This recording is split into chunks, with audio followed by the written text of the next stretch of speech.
در هستی بهش حالا شما سوال خاصی دیگری دارید از والا همین سوالایی که مطرح کردم پاسخ بدم ممنون خواهم شد. در مورد خشونت و جنگ آیا چیزی هست که شما بتونید نظر ایشون رو رد بکنید در این مورد که در اسلام ماهیت خشونت وجود نداره و اگر کسی خشونت میکنه خارج از دستورات اسلامی؟ این میدان من ازشون پرسیدم یک آیه بدم که ستایش خشونت کرده باشه. هنوز الان چند دقیقه از برنامه گذشته، 1 ساعت از برنامه گذشته، اگر یک آیه ارائه داده باشم. بله تشکر میکنم. آقا شما در چارچوب قرآن آیه ای وجود دارد که بگوید که شما بروید یک کسی رو بکشید یا چه کسانی رو بکشید؟ مشخص شده که چه کسانی رو به چه دلایلی بکشید و مجاز هستید برای کشتن اونها یا شکنجه اونها یا اذیت و آزار اونها؟ بله ببینید آیه فراوان است. آقای حسین باری گرامی، ایشون به اصطلاح مظلوم نمایی که میفرمایند که تاکتیک ایشون تاکتیک همون حوزوی‌ها هست که میخوان به اصطلاح فرد فرهنگی رو به اصطلاح هی بگن که جواب ندادی، به خاطر اینکه در انتظاری هستن که جواب متناسب در واقع خودشون رو میخوان بشنون و حال آنکه من چنین فردی نیستم. ایشون اشتباه گرفتن. نگاه من، منطق من یک زاویه دیگه ای هستش که در برابر یک اسلامگرا قرار میگیرد. این نکته اول. نکته دوم در ارتباط با آیه های گوناگونی که در درون شما امشب سوره بقره رو برید نگاه بکنید، ورق بزنید، ببینید چقدر درباره این که جهنم میفرسته، اونها رو لعن نفرین میکنه. عرضم حضورتون که در ارتباط با خشونتی که نسبت به دیگر دینان اجرا میکنه، یا مشرک، عزیز من، کافر چرا باید بره به جهنم و چرا اینها باید نابود بشن؟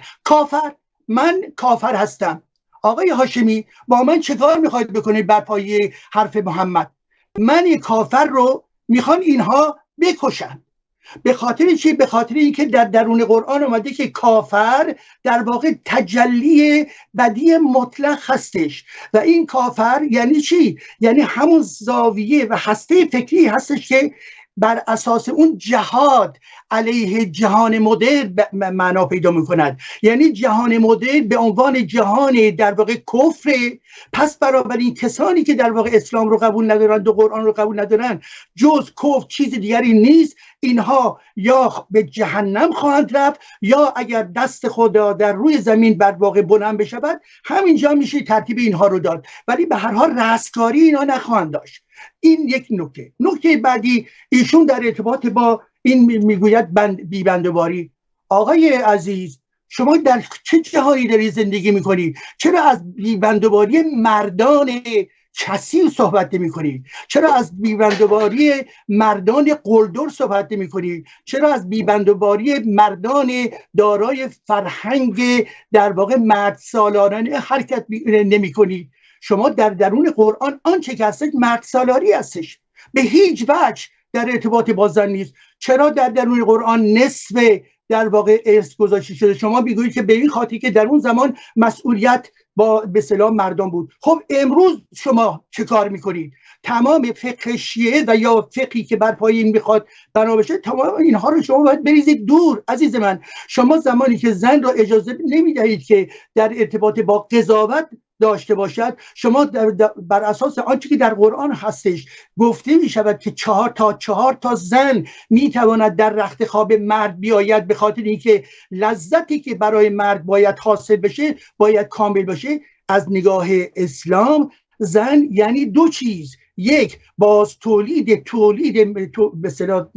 نسل، یک. دو، زن به عنوان ابژه در خدمت لذت جنسی مرد باید قرار بگیرد. و تمام تاریخ اینها تا امروز جمهوری اسلامی رو ببینید چی کار میکنه.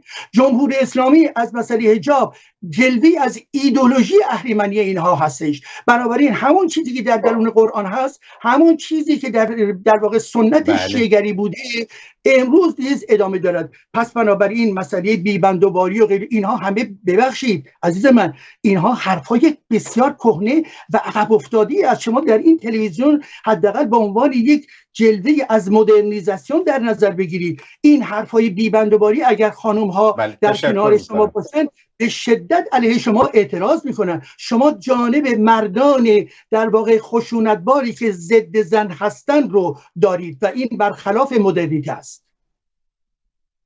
بله، تشکر میکنم. ببینید، بحث از مسئله اصلی که خشونت بود اومد روی زن متمرکز شد، بعدن روی بخشای دیگری. آقای هاشمی، من از شما خواهش میکنم که بپردازید به اصل قضیه. بله.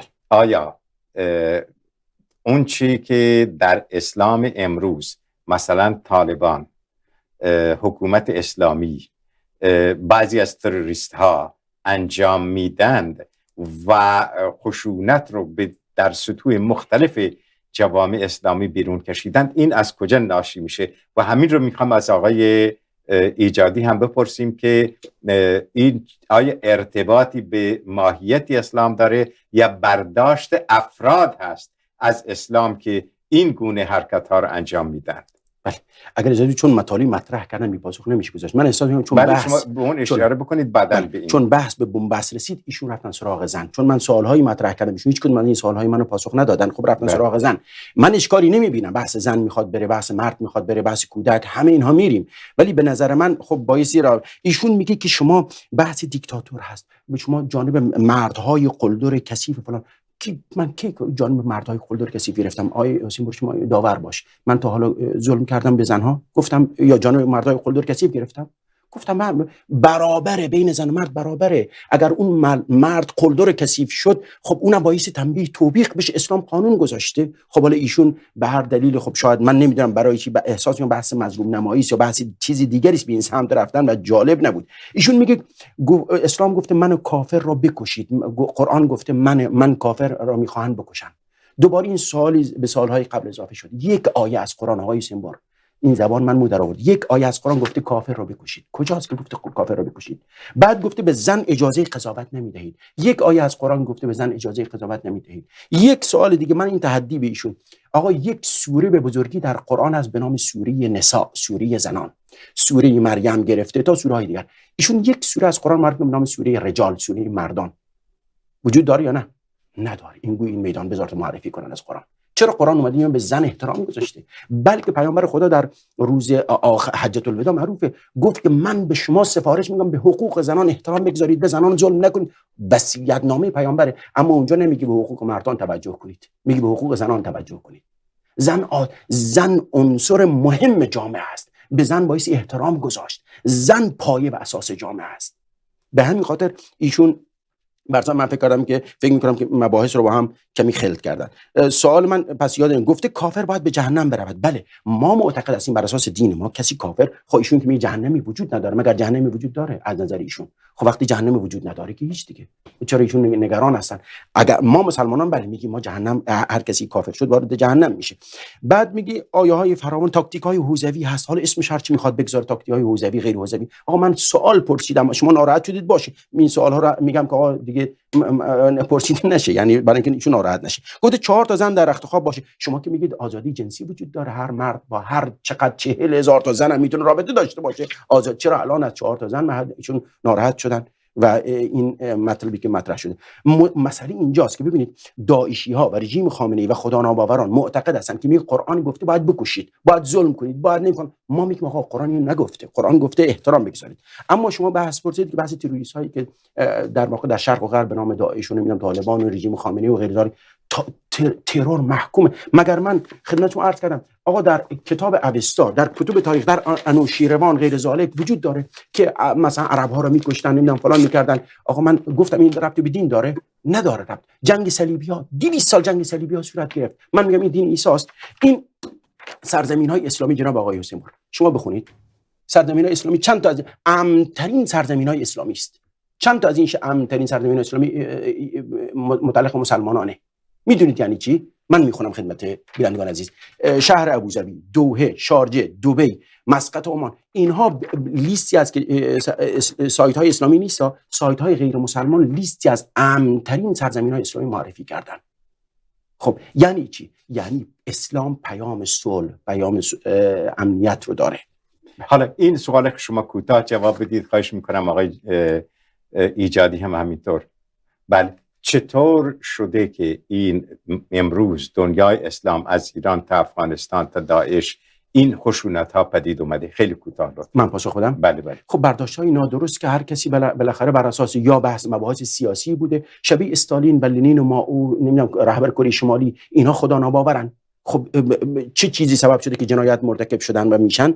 خب برداشت‌ها و تصورات نادرست. داعش هم اینطور و تصمیمات. ما هیچ وقت توجیه نمی‌کنیم اگر در اسلام به نام مسلمانان جنگ‌های صورت گرفت که اشتباه باشه، با دهن پر اشتباهه، ربطی به اسلام نداره. اسلام این رو محکوم میکنه. تشکر میکنم. خب